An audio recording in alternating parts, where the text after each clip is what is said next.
One Ogoni-based non-governmental organization, Movement for the Survival of Ogoni People, MOSUP, don't come out to hear and say the Ogoni leaders will meet with Oga Presido Bola Ahmed Tinubu on Wednesday to call for the resumption of all exploration for Ogoni land, not be the authentic leaders of Ogoni people, and them not they represent the interest of the Ogoni people.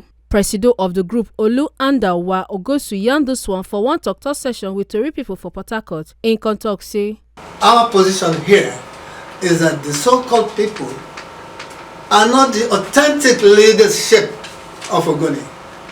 And in fact, at no point did Ogoni people meet in a general assembly or town hall. Remember I said here that here is a people coming from a very traumatic experience, and we are still reeling from that experience. Therefore, conversation through the right process is what we are asking for. Maybe they are playing the script of some people.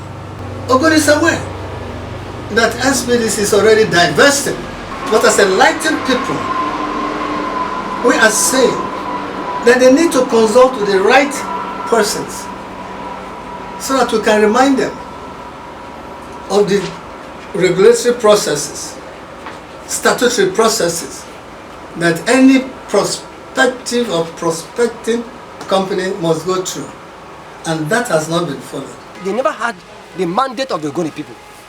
They went there on their selfish purpose, and that is what has brought Ogoni to this level. When you go to a place, you are not sent just because you want to pursue your personal selfish ends at the expense of the people. Suddenly the people will react.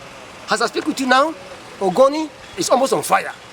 People are reacting and they are waiting for most of to just sound a war drum and everything will go haywire. Make una not forget say, as we see am, na so we dey talk am. We no dey take blame. From Port Harcourt, Ekata Ojesele, TMC TV News.